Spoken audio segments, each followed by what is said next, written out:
வணக்கம். இன்னைக்கு நாம பார்க்க போற டாபிக் எலமெண்ட்ஸ் ஆஃப் கிரைம். ஒரு கிரைம் நடந்திருக்கு, ஒரு குற்றம் நடந்திருக்கு அப்படின்னா இதை குற்றம் அப்படின்னு நிரூபிக்கணும் அப்படின்னா சில கண்டிஷன்ஸ் இருக்கு. ஒரு கிரைமை கிரைம்னு நம்ம சொல்லணும் அப்படின்னா சில எலமெண்ட்ஸ் இருக்கு. அது என்னென்னங்கிறத பார்க்க போறோம். ஒரு சம்பவம் நடந்திருக்கு, அந்த சம்பவத்தை நாம கிரைம் அப்படின்னு சொல்லணும் அப்படின்னா பிஎன்எஸ்ல சில எசென்சியல் லீகல் காம்பனன்ட்ஸ் கொடுத்துருக்காங்க. இந்த லீகல் காம்பனன்ட்ஸ், அதாவது ஒரு 4 காம்பனன்ட் வருது, நம்ம பின்னாடி பேசுவோம். அந்த 4 காம்பனன்ட்ஸும் இருந்தால் மட்டும்தான் அது கிரைமாக கன்சிடர் பண்ண முடியும். அதே மாதிரி ஒரு குற்ற செயலை நாம் நிரூபிக்கணும் அப்படின்னா இந்த 4 எலமெண்ட்டும் இருக்குங்கிறத நாம் கோர்ட்டுக்கு ப்ரூவ் பண்ணாதான் அதை குற்றம் அப்படின்னு கோர்ட்டு ஏற்றுக்கும். இப்போ அந்த 4 எலமெண்ட் என்னன்னு பார்க்கலாம். First human being, second mens rea, third actus reus, fourth causation or injury. இந்த 4 எலமெண்ட்டும் இருந்தால் மட்டும்தான் ஒரு ஆக்ஷன் கிரைமாக மாறும். இப்போ ஒன்று பார்ப்போம். First human being are accused person. குற்றம் ஒருத்தர் மேலே சுமத்துறோம் அப்படின்னா அந்த குற்றம் சுமத்தப்பட்டவர் ஒரு மனிதனாக இருக்க வேண்டும் அப்படின்னு பிஎன்எஸ் சொல்லுது. ஐபிஎஸ்சியும் அப்படி தான் இருந்துச்சு, இப்போ பிஎன்எஸும் அதே தான் இன்டர்பிரட் பண்ணுது. Act must be committed by a human being. அந்த குற்ற செயல் புரிந்தவர் ஒரு மனிதராக இருக்க வேண்டும். அந்த குற்ற செயல் என்பது ஆக்டாக இருக்கலாம், ஒமிஷனாக இருக்கலாம். நம்ம ஆல்ரெடி பார்த்துருக்குறோம். ஒரு செயலை செய்வதால் ஒரு தீமை விளைவிக்கும் பட்சத்தில் அது ஆக்ட். ஒரு செயலை செய்யாமல் இருப்பதால் ஒரு தீமை விளைவிக்கிறது ஒமிஷன். ஆக்டை பற்றி நம்ம அடுத்தாப்பில் ஆக்டர்ஸ் கேஸ் வரும்போது நம்ம பார்க்கலாம். சரிங்களா? இப்போ ஹியூமன் பீயிங்கிறது தான் ஃபஸ்ட்டு பாயிண்ட். இது எதுக்காக அப்படின்னா, முன்காலகட்டங்களில் சட்டத்திட்டங்கள் எப்படி இருந்துச்சுன்னா கண்ணுக்கு கண் அப்படிங்கிற மாதிரி இருந்துச்சு. ஒருத்தர் ஒருத்தரோட கையை வெட்டிட்டார் அப்படின்னா அதுக்கு பதிலாக தண்டனை என்னவாக இருக்கும்னா அவரோட கையை வெட்டுறது தான் அந்த தண்டனையாக இருந்தது. அதே மாதிரி மனிதர்கள் அல்லாத விலங்குகள் ஒரு தவறு செஞ்சாலும் விலங்குகளையும் தண்டிச்சாங்க. அதுக்கு ஒரு சின்ன எக்ஸாம்பிள் சொல்கிறேன். செப்டம்பர் 13, 1916 டென்னிசி அப்படிங்கிற இடத்துல நடந்த ஒரு சம்பவத்தை பற்றி சொல்கிறேன். வால்டர் ரெட் எல்ட்ரிட்ஜ் அப்படின்னு ஒருத்தர், அவர் யானை காப்பாளராக நியமிக்கப்படுறாரு செப்டம்பர் 11. அதுக்கு முன்னாடி யானை காப்பாளராக இருந்திருக்காரான்னு கேட்டால் இல்லை, அவர் வேறு ஏதோ வேலை பார்த்துட்டு இருக்கிறாரு. அந்த டவுனுக்கு சர்க்கஸ் வருது. அந்த சர்க்கஸ் வரும்போது வேலைக்கு ஆள் எடுக்கிறாங்க. அப்போ இவரும் ஜாயின் பண்ணுறார். ஸோ நமக்கு இப்போ சர்க்கஸ் வருதுன்னா சர்க்கஸ் வர்றதுக்கு முன்னாடியே இங்கேருந்து போஸ்டர் அடிச்சு விட்டுவாங்க. நமக்கு அட்வர்டைஸ்மெண்ட்ஸ் நிறைய பார்ப்போம். 1916 காலகட்டங்களில் பார்த்தீங்க அப்படின்னா அந்த மாதிரி போஸ்டர் அந்த மாதிரி இல்லாமல் என்ன பண்ணுவாங்கன்னா, சர்க்கஸ் வருது அப்படின்னா சர்க்கஸ் வந்த உடனே அந்த சர்க்கஸில் இருக்கக்கூடிய விலங்குகள்லாம் ஒரு ஊர்வலமாக கூட்டிகிட்டு போவாங்க ஊர் ஃபுல்லாக. அப்போ அந்த மக்களுக்கு இந்த சர்க்கஸ் வந்திருக்கு அப்படிங்கிறது எல்லாருக்கும் தெரியப்படுத்துறதுக்காக இது பண்ணுறது வழக்கம். அப்படி பண்ணும்போது இந்த வால்டர் ரெட் அப்படிங்கிறவர் மேரி அப்படிங்கக்கூடிய ஒரு யானைக்கு காப்பாளராக போகிறார். அவருக்கு யானையை ஹேண்டில் பண்ண பழக்கமே இல்லை. அப்போ அவர்கிட்ட என்ன சொல்கிறாங்க அப்படின்னா, அவர்கிட்ட ஒரு அங்குசம் கொடுக்குறாங்க. நம்ம ஒரு கம்பில் ஒரு கம்பி வளைஞ்சிருக்கும் இல்லையா? ஸோ இதை வச்சு நீங்கள் அந்த காதில் குத்துறீங்க அப்படின்னா அந்த யானை நீங்கள் சொல்கிறது கேட்கும்னு சொல்லி இந்த ஒரு விஷயம் மட்டும் சொல்லியிருக்கிறாங்க. அந்த பரேட்டில் எல்லா விலங்குகளும் போயிட்டே இருக்குது. அதில் அந்த யானையும் போயிட்டு இருக்கு. இந்த யானைக்கு மேலே இவர் பாகன் உட்காந்துருக்கிறார். போயிட்டு இருக்கக்கூடிய வழியில் ரோட்டு ஓரத்தில் யாரோ வாட்டர்மெலான் சாப்பிட்டுட்டு அந்த தர்பூசணியோட தோலை ரோட்டு ஓரத்தில் போட்டிருக்கிறாங்க. இதை அந்த யானை பார்த்துட்டு அந்த பரேட்லேருந்து டிவியேட் ஆகி அந்த தர்பூசணி தோலை எடுத்து சாப்பிட்றதுக்கு முயற்சி பண்ணுது. இப்போ அந்த யானையோட பாகனாக இருக்கக்கூடிய அந்த வால்டர் ரெட் அப்படிங்கிறவர் என்ன பண்ணுறாரு அப்படின்னா, அந்த யானையை அங்கே போகக்கூடாதுன்னு யானையை அங்குசத்தால் குத்த ஆரம்பிக்கிறார். அவர் என்ன தான் குத்தினாலும் அந்த யானை அந்த தர்பூசணியை சாப்பிடணுங்கிற ஒரு நோக்கத்தோட அந்த தர்பூசணியை எடுத்து சாப்பிட போகுது. சாப்பிட போகும்போது இவர் இன்னும் கொஞ்சம் நல்லா யானையை காயப்படுத்துகிற மாதிரி அந்த யானையை குத்திக்கிட்டே இருக்கிற பட்சத்தில் யானை திடீர்னு கோபமாகி மேலே இருக்கக்கூடிய அவரை கீழே இழுத்து போட்டு அது காலால் அவர் தலையை மிதித்து சம்பவ இடத்துலேயே அவர் இறந்து போயிடுறாரு. ஸோ இதை பார்த்த உடனே சுற்றி இருக்கக்கூடிய மக்கள் அவ்வளோ பேருமே ரொம்ப பீதி அடைகிறாங்க. உடனே அவ்வளோ மக்களும் என்ன சொல்கிறாங்க அப்படின்னா, இந்த யானையை கொல்லணும் அப்படின்னு சொல்லி சொல்கிறாங்க. இந்த யானை ஒரு குற்றம் செஞ்சிருச்சு, அதனால் இந்த யானையை கொல்லணும் அப்படின்னு சொல்லி முடிவு பண்ணுறாங்க. எல்லோரும் சேர்ந்து அடுத்த நாள் அந்த யானையை ஒரு பெரிய கிரெயினில் மாட்டி அந்த யானையை தூக்கில் போட்டு கொன்றாங்க. அப்போ ஒரு விலங்கு தவறு செய்தாலும் அந்த விலங்குக்கும் ஒரு தண்டனை கொடுக்கப்பட்டிருக்கு அந்த காலகட்டங்களில். ஆனால் இப்போ பிஎன்எஸ் என்ன சொல்லுது அப்படின்னா, ஒரு விலங்கு தவறு செய்தால் அது அதுக்கு தண்டனைன்னு கொடுக்க முடியாது. ஃபார் எக்ஸாம்பிள், ஏங்கிற ஒருத்தர் ஒரு நாய் வளர்க்குறாரு. அவரோட வீட்டு காம்பவுண்டு கேட்டை ஒரு நாள் பூட்டுறதுக்கு மறந்து வெளியே போயிட்டாரு. அந்த கேப்பில் இந்த நாய் வெளியே போய் ரோட்டில் போகக்கூடிய ஒருத்தரை கடிச்சிருச்சு அப்படின்னா இந்த நாய்க்கு தண்டனை கிடையாது. இந்த நாயை அஜாக்கிரதையாக வெளியே விட்ட அந்த நபருக்கு தான் தண்டனையோ இல்லை அந்த இழப்பு என்ன இழப்பு ஏற்பட்டிருக்கோ அதற்கான காம்பன்சேஷனை அவர் கொடுக்க வேண்டியிருக்கும். அப்போ இப்போ உள்ள கிரிமினல் லா பொறுத்த வரைக்கும் ஒரு குற்றம் அப்படின்னு சொல்லணும் அப்படின்னா அந்த குற்றத்தை செய்தவர் ஒரு மனிதராக இருக்க வேண்டும். அதுதான் முக்கியமான பாயிண்ட். ரெண்டாவது முக்கியமான எசென்சியல் எலமெண்ட் என்ன அப்படின்னா மென்ஸ்ரியா, கில்ட்டி மைண்ட், குற்ற நோக்கம். மென்ஸ்ரியா அப்படிங்கிறது ஒரு லாட்டின் டேர்ம். ஒரு குற்ற செயலை செய்யும் போது அந்த குற்றம் செய்யக்கூடிய நபரின் மனநிலையை தான் நாம் மென்ஸ்ரியா என்று அழைக்கிறோம். நாம் செய்யக்கூடிய செயல் தீமையை விளைவிக்கும் என்று தெரிந்தே நாம் அதை செய்யும்போது அது மென்ஸ்ரியாவாக மாறுகிறது. ஸோ அதுக்கு ஒரு லீகல் மேக்ஸிம் இருக்குது. ஆல்ரெடி நம்ம பார்த்த மேக்ஸிம் தான் ஆக்டஸ் நான் பெசிட்ரியம் நிசிமன் சிட்ரியா. எந்த ஒரு செயலும் குற்றமாகாது. எப்போ குற்றமாகும் அப்படின்னா அந்த குற்றத்தை விளைவித்தால் தீமை ஏற்படும் என்று தெரிந்தும் அந்த செயலை செய்யும்போது அப்போ தான் அது வந்து குற்றமாக மாறுகிறது. மூன்றாவது முக்கியமான பாயிண்ட் என்னன்னு பார்த்தீங்க அப்படின்னா ஆக்டஸ் ரியஸ், கில்ட்டி ஆக்ட், தீய செயல். ஸோ நம்ம ஆல்ரெடி பார்த்துருக்கோம். ஆக்ட் வந்து ஒன்லே கமிஷனாக இருக்கலாம், இல்லை ஒமிஷனாக இருக்கலாம். கமிஷன் அப்படின்னா ஒரு செயலை தீமை என்று தெரிந்தே செய்தால் அது கமிஷன். ஒரு செயலை நாம் செய்யாமல் இருந்தால் தீமை ஏற்படும் என்று தெரிந்தும் அந்த செயலை செய்யாமல் இருந்தால் அதுவும் ஆக்டில் தான் வரும். ஒரு எக்ஸாம்பிள் சொல்கிறேன். இப்போ கமிஷனுக்கு ஏங்கிற ஒரு நபர் பிங்கிற ஒரு நபர்கிட்ட கத்தியை காட்டி பாக்கெட்டில் இருக்கக்கூடிய பணம், பர்ஸு, நகைகள் எல்லாத்தையும் கழட்டி கொடுங்க அப்படின்னு கேட்குறாரு. ஸோ இந்த செயல் வந்து குற்ற செயல். It is a commission of an offence. Next வந்து ஒமிஷன்.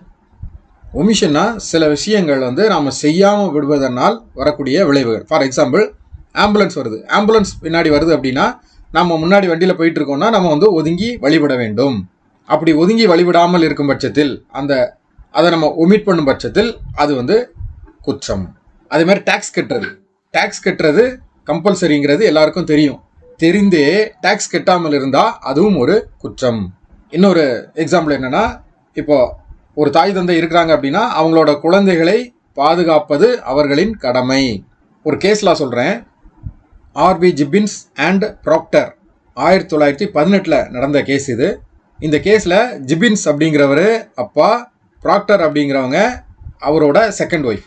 இப்போ ஜிப்பின்ஸ்க்கு வந்து ஃபஸ்ட்டு ஒய்ஃபுக்கு ஒரு குழந்தை இருக்குது. அந்த பெண் குழந்தை இவர் வளர்க்குறாரு. அப்போது ஜிப்பின்ஸ் அண்ட் ப்ராக்டர் இவங்களோட கஸ்டடியில் அந்த குழந்தை இருக்குது. இவங்க ரெண்டு பேரும் அந்த குழந்தைக்கு உணவே கொடுக்காம அந்த குழந்தை பசியினாலே இறந்து போயிடுது. அந்த 7 வயசு குழந்தை பசியினால் இறந்து போயிடுது. இப்போ இவங்க ரெண்டு பேர் மேலேயுமே கேஸ் ஃபைல் பண்ணி கோர்ட்டுக்கு வருது. கோர்ட்டில் என்ன சொல்கிறாங்க அப்படின்னா, ஒரு குழந்தைக்கு தாய் தகப்பன் என்று வரும் பட்சத்தில் அந்த தாய் தகப்பன் அந்த குழந்தையை பாதுகாப்பது அவங்களுடைய கடமை. அப்போது அந்த கடமையை அவங்க என்ன பண்ணியிருக்கிறாங்க, செய்யவில்லை. Omission of an act. அந்த குழந்தைக்கு தேவையான உணவை வழங்காத பட்சத்தில் அந்த குழந்தை இறந்திருக்கிறதுனால அந்த குழந்தையோட இறப்பிற்கு இவர்கள் தான் காரணம் என்று இவர்கள் 2 பேருக்கும் தண்டனை வழங்குறாங்க. அப்போ ஒரு தீய செயலை செய்தாலும் குற்றம், நாம் ஒரு செயலை செய்யாவிட்டால் தீமை ஏற்படும் என்று தெரிந்தும் அந்த செயலை செய்யாமல் இருந்தாலும் அதுவும் ஒரு குற்றம். ஆக்ட்லேயே இன்னொன்று இருக்குது, பொசஷன். பொசஷன்னா என்னன்னா, holding illegal substances R weapons. அரசால் தடை செய்யப்பட்ட பொருட்களை வைத்திருப்பது.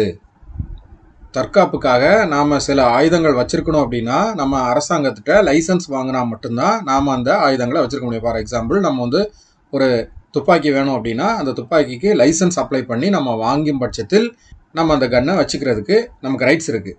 விதவுட் லைசன்ஸ் நாம் என்ன பண்ண முடியாது, ஒரு கன் வச்சுருக்க முடியாது. இப்போ போலீஸ் வந்து திடீர்னு செக் பண்ணுறாங்க, அந்த டயத்தில் நம்மகிட்ட ஒரு கன் இருந்தது அப்படின்னா லைசன்ஸ் இல்லாமல் இருந்தால் சட்டப்படி நமக்கு தண்டனை வழங்கப்படும். ஆக்டஸ் ரியஸ்க்கு ஒரு லீகல் மேக்ஸிம் இருக்குது. Actus me invito factus non est meus actus. An act done against my will is not my act. ஒரு செயல் அது நம்ம இன்டென்ஷன் இல்லாமல் ஆர் நம்ம வில்லிங்னஸ் இல்லாமல் ஒரு செயலை செய்தால் அது வந்து குற்றமாகாது. ஃபார் எக்ஸாம்பிள், ஏங்கிற ஒரு நபர் பிங்கிற ஒரு நபரை மிரட்டணும் அப்படிங்கிறதுக்காக ஒரு துப்பாக்கியை வச்சு நம்மளை மிரட்டி நம்மளை வந்து அந்த த்ரெட்டனிங் ஃபோன் காலை பண்ண வைக்கிறார்.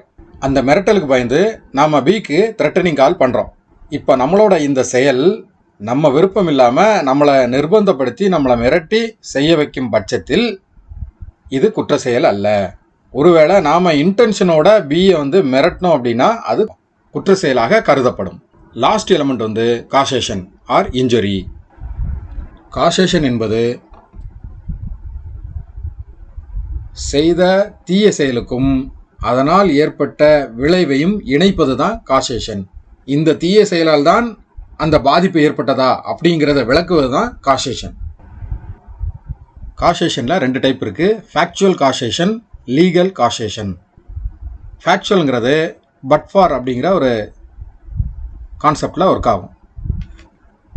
இந்த செயலால் தான் அது நடந்ததா, ஒருவேளை இந்த செயல் இல்லாமலும் அது நடந்திருக்குமா அப்படிங்கிற மாதிரி பார்க்குறது தான் ஃபேக்சுவல்.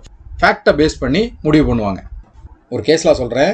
ஆர்வி ஒயிட் அப்படிங்கிற ஒரு கேஸ் ஃபேக்சுவல் காசேஷனுக்கான ஒரு எக்ஸாம்பிள். இந்த கேஸில் அந்த ஆர்வி ஒயிட் அப்படிங்கிறவர் அவங்களோட அம்மாவுக்கு அவங்க குடிக்கக்கூடிய ட்ரிங்க்கில் விஷம் கலந்துடுறாரு. ஆனால் அவங்க அம்மா நைட்டு ஹார்ட் அட்டாக்ல இறந்துடுறாங்க.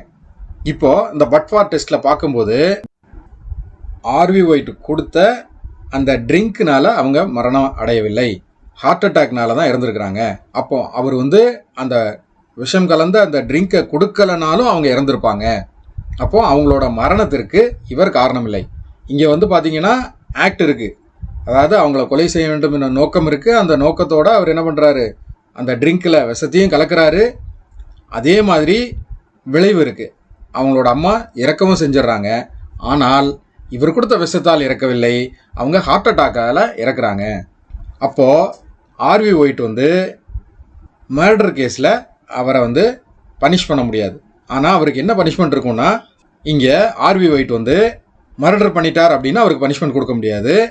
ஆனால் அட்டெம்ப்ட் டு மர்டர் கேஸில் அவருக்கு பனிஷ்மெண்ட் இருக்கும். ஸோ அப்போ ஆக்டும் இருக்குது, ஹார்மும் இருக்குது. ஆனால் அந்த ஆக்டுக்கும் ஹார்முக்கும் லிங்க் இல்லை அப்படின்ற பட்சத்தில் காசேஷன் இல்லை என்று நிரூபணம் ஆகிறது. அடுத்தது பார்த்தீங்கன்னா லீகல் காசேஷன். லீகல் காசேஷனில் சட்டத்தால் தடை செய்யப்பட்ட ஒரு செயலை செய்வதன் மூலமாக ஏற்படும் விளைவுக்கு அவர்கள் பொறுப்பாவார்கள். For example, traffic rules. சிக்னலில் லைட் இருக்குது, ரெட்டு, க்ரீனு, எல்லோ. இப்போ ரெட் லைட் எரியும் போது வண்டி நிற்கணும். இப்போ ஒரு காரில் வரக்கூடியவர் ரெட் லைட் எரியிறத பார்த்துட்டு வண்டியை நிப்பாட்டாமல் வேகமாக போகிறதுனால இன்னொருத்தர் மேலே மோதி விபத்தை ஏற்படுத்திட்டார். இங்கே ரெட் லைட் தாண்டி போகக்கூடாதுன்னு ஒரு ரூல் இருக்குது. அந்த ரூலை மீறி இவரோட ஆக்ட் இருக்குது. அந்த ரூலையும் மீறி இவர் வண்டியை வேகமாக டிரைவ் பண்ணி போகிறார். அப்போ லீகலாக தடை செய்யப்பட்ட ஒரு விஷயத்தை அவர் செய்கிறாரு. இதனால் ஒரு விபத்தை ஏற்படுத்துகிறாரு. இந்த விபத்திற்கு அவரே காரணமாவார். இங்கே ஆக்ட் இருக்குது. அவர் ரூல்ஸை மீறி அவர் வண்டி ஓட்டுறாரு. ஹார்ம் இருக்குது, ஒரு விபத்தை ஏற்படுத்துகிறாரு. அதனால் இன்னொருத்தர் காயமடைகிறாரு. இங்கே இவர் சிக்னலில் நின்றுருந்தார்னா அந்த ஆக்சிடென்ட் நடந்திருக்காரு. அந்த சிக்னலில் வயலேட் பண்ணி அவர் போனதுனால தான் இந்த ஆக்சிடென்ட்டுங்கிறது நடந்தது. அதனால் அதற்கு அவரே பொறுப்பாவார். அதற்கான தண்டனையை அவர் அனுபவித்தாக வேண்டும். இதுக்கு ஒரு லீகல் மேக்ஸிம் இருக்குது. காசா proxima et non remota spectatur. The proximate and not the remote cause is to be looked at. ஒரு எக்ஸாம்பிள் சொல்கிறேன். ஒரு டிரைவர் ஒரு வண்டியை ஓட்டிட்டு வராரு. ஓட்டிட்டு வர்றதுனால ஒரு விபத்து ஏற்படுது. அந்த விபத்துனால இன்னொருத்தர் காயமடைகிறாரு. இப்போ அந்த காயமடைந்தவர் ஆஸ்பத்திரியில் அட்மிட் பண்ணுறாங்க. இந்த விபத்தால் ஏற்பட்ட காயத்திற்கு அவர்கள் மருந்து போடுகிறார்கள். இப்போ விஷயம் என்னென்னா, ஆக்சிடெண்ட் ஆன நபர் ஆல்ரெடி அவருக்கு ஒரு ஹார்ட் ப்ராப்ளம் இருந்திருக்கு. இப்போ அந்த ஆக்சிடெண்ட் நடந்து முடிஞ்சு கொஞ்ச நாள் கழித்து திரும்ப அவருக்கு அந்த ஹார்ட் ப்ராப்ளம்னால ஒரு காம்ப்ளிகேஷன் வரும் பட்சத்தில் இந்த டிரைவரு ஆக்சிடெண்ட் பண்ணதுனால இது நடக்கலை அப்படிங்கிறதுனால அந்த ஆக்சிடெண்டால் ஏற்பட்ட அந்த காயத்திற்கு மட்டுமே அவர் காரணமாவார். இவருக்கு இதுக்கு முன்னாடி இருந்த ஹார்ட் ப்ராப்ளம்னால இப்போ வரக்கூடிய காம்ப்ளிகேஷனுக்கு அவர் பொறுப்பாக மாட்டார். ஸோ அதை தான் இமிடியேட் காஸ், அதாவது இந்த சம்பவம்னால நடந்த விளைவுக்கு மட்டும்தான் அவர் பொறுப்பாவார். இதற்கு முன்னாடி நடக்கிறதோ பின்னாடி நடக்கிறதுக்கோ அவர் பொறுப்பாக மாட்டார் அப்படின்னு சொல்லியிருக்கிறாங்க. ஸோ இந்த 4 element, human being, mens rea, actus reus, causation, இந்த 4 எலமெண்ட்டும் ப்ரெசண்டாக இருந்தால் மட்டும்தான் ஒரு நபரை தண்டிக்க முடியும். இந்த 4ல் 1-2 இல்லாமல் இருந்தது அப்படின்னா அந்த குற்றம் சுமத்தப்பட்டவருக்கு சாதகமாக அது அமைந்துவிடும். அதே மாதிரி கோர்ட்டை பொறுத்த வரைக்கும் இந்த 4 விஷயத்தையும் நாம் எவிடன்ஸோட ப்ரூவ் பண்ணாதான் அந்த நபருக்கு நாம் தண்டனை வாங்கி கொடுக்க முடியும். இந்த 4ம் இல்லை என்றால் அவருக்கு தண்டனை வழங்குவதில் சிக்கல் ஏற்படும். ஸோ லீகல் ப்ராக்டிஸ் பண்ணணும் அப்படின்னா இந்த 4 கான்செப்டையும் கம்பல்சரியாக நாம் புரிந்தாக வேண்டும். கொஞ்சம் எக்ஸாம்பிள் கேசஸ் பார்ப்போம். எக்ஸாம்பிளுக்கு, ஏங்கிற ஒரு நபர் பிங்கிற ஒரு நபருக்கு லெமன் ஜூஸ் கொடுக்கணும்னு நினைக்கிறார். அதே நேரத்தில் சிங்கிற நபர் என்ன பண்ணுறார் அப்படின்னா, ஏக்கு தெரியாம அந்த லெமன் ஜூஸ்ல விஷத்தை கலந்து கொடுத்துட்றாரு. இதன் விளைவாக பி இறந்துடுறார். இப்போ நம்ம இந்த 4 எலமெண்ட்டை வச்சு இந்த கேஸை அனலைஸ் பண்ணுவோம். ஹியூமன் பீயிங் இங்கே வந்து லெமன் ஜூஸ் கொடுக்கணும்னு நினச்சவர் ஏ, கொடுத்தவர் சி. அப்போது இங்கே வந்து இந்த ஏ அண்ட் சி இவங்க 2 பேரோட செயல்பாட்டினால தான் பிங்கிறவர் இறந்துருக்கிறாரு. அப்போ இவங்க 2 பேருமே ஹியூமன்ஸ் தான். அப்போது first point applicable, first element applicable. Second மென்ஸ்ரியா. மென்ஸ்ரியா வந்து இன்டென்ஷன் டு கில் பிங்கிற நபரை கொலை செய்ய வேண்டும் என்ற நோக்கத்தில் பாய்சன் கலந்துருக்கு, விஷம் கலக்கப்பட்டிருக்கிறது. அப்படிங்கும்போது இங்கே இன்டென்ஷன் இருக்குது. ஆக்டஸ் ரியஸ், அப்போது இந்த மரணத்தை ஏற்படுத்த வேண்டும் என்ற நோக்கத்தோடு விஷத்தை கலந்திருக்கிறார்கள், அதை பிக்கும் கொடுத்திருக்கிறார்கள். அப்போ அங்கே ஆக்டும் இருக்குது. காசேஷன் ஆர் இன்ஜுரியில் அந்த லெமன் ஜூஸை குடிச்சிட்டு பிங்கிற நபர் இறந்து விடுகிறார். அப்போது இங்கே இன்ஜுரியும் இருக்குது. சரி, இப்போ இதில் யார் குற்றவாளி, ஏயா சியா? இந்த லெமன் ஜூஸில் ஏக்கு தெரியாமல் சி மிக்ஸ் பண்ணியிருக்கும் பட்சத்தில் ஏ வந்து குற்றமற்றவர், சி வந்து குற்றம் செய்தவர் என்று கோர்ட்டு முடிவெடுக்கும். அதே நேரத்தில் ஏயும் சியும் சேர்ந்து அதை செஞ்சுருந்தாங்க அப்படின்னா ஏ அண்ட் சி 2 பேருமே குற்றவாளியாக ஏற்றுக்கொள்ளப்படுவார்கள். ஒருவேளை சி வந்து அந்த ஜூஸை கொண்டு போய் கொடுக்குறாரு, இவருக்கு தெரியாமல் ஏ வந்து அதில் மிக்ஸ் பண்ணி கொடுத்துருந்தார் அப்படின்னா இங்கே வந்து சி வந்து ஆக்ட் வந்து சி செஞ்சுருப்பார், ஆனால் அதற்கான காரணமாக ஏ இருந்திருப்பார். அப்போது சி வந்து எனக்கு இதில் விஷம் கலந்துருக்கு தெரியாமல் நான் அந்த ஜூஸை கொடுத்துட்டேன் அப்படின்னு அவர் ப்ரூவ் பண்ணிட்டார் அப்படின்னா ஏ வந்து குற்றவாளியாக மாறிடுவார். ஸோ இந்த 4 விஷயத்தையும் நாம் பார்க்கும் பட்சத்தில் தான் இந்த குற்றம் எப்படிப்பட்டது, இதில் யாரெல்லாம் சம்மந்தப்பட்டிருக்காங்க, யார் வந்து குற்றம் செய்தவருங்கிறத நாம் ஈஸியாக புரிஞ்சிக்க முடியும். இன்னொரு எக்ஸாம்பிள் சொல்கிறேன். ஏங்கிற நபர் பிங்கிற நபரை ஷூட் பண்ணி கொல்லணும்னு நினைக்கிறாரு. அதுக்காக என்ன பண்ணுறாருன்னா ஏ வந்து பியை நோக்கி ஏம் பண்ணி அவர் வந்து அந்த கன்னோட ட்ரிகரை புல் பண்ணுறார். எதிர்பாராத விதமாக சிங்கிற நபர் குறுக்க வந்துடுறாரு. இந்த புல்லட் பட்டு சிங்கிற நபர் இறந்துடுறாரு. ஏயோட இன்டென்ஷன் பியை கொல்லணுங்கிறது, ஆனால் இறந்தது சி. இப்போ நம்ம எலமெண்ட்ஸ் ஆஃப் கிரைமை பார்ப்போம். ஹியூமன் பீயிங், சுட்டது வந்து மனிதர் தான், அதனால் ஃபஸ்ட்டு பாயிண்ட் அப்ளிகபிள். அடுத்தது mens rea, intention to kill B. ஏக்கு வந்து பியை கொல்ல வேண்டும் என்ற நோக்கம் இருக்குது, அதனால தான் அவர் என்ன பண்ணுறாரு, கன் எடுக்கிறாரு, ட்ரிகரை புல் பண்ணுறாரு. ஸோ அப்போது இன்டென்ஷன் இருக்குது, அவருக்கு அந்த தீய எண்ணம் இருக்குது, அவரை கொலை செய்ய வேண்டும் என்ற எண்ணம் இருக்கிறது. அப்போ செகண்ட் பாயிண்ட் அப்ளிகபிள். 3வது ஆக்டஸ் ரியஸ், இவர் வந்து கன்னை எடுத்து ஏம் பண்ணி ட்ரிகரை புல் பண்ணுறாரு, அப்போ ஷூட் பண்ணுறாரு, அப்போ அந்த ஆக்டும் இருக்குது. காசேஷன் டெத் ஆஃப் சி, ஆனால் பி மரணிக்கிறதுக்கு பதிலாக சி வந்து மரணமாகிறார். இப்போ ஏ வந்து இல்லை சியை கொல்லணுங்கிற எந்த எண்ணமும் எனக்கு இல்லை, நான் வந்து பியை தான் கொல்லணும்னு நினச்சேன், அதனால் என்னை மன்னிச்சிருங்க, அது தெரியாமல் செஞ்சுட்டேன் அப்படின்னு அவர் கிளைம் பண்ண முடியாது. ஏன்னா அவருக்கு இன்டென்ஷன் டு கில் பிங்கிற ஒரு நபரை கொல்லணுங்கிற எண்ணம் இருக்குது.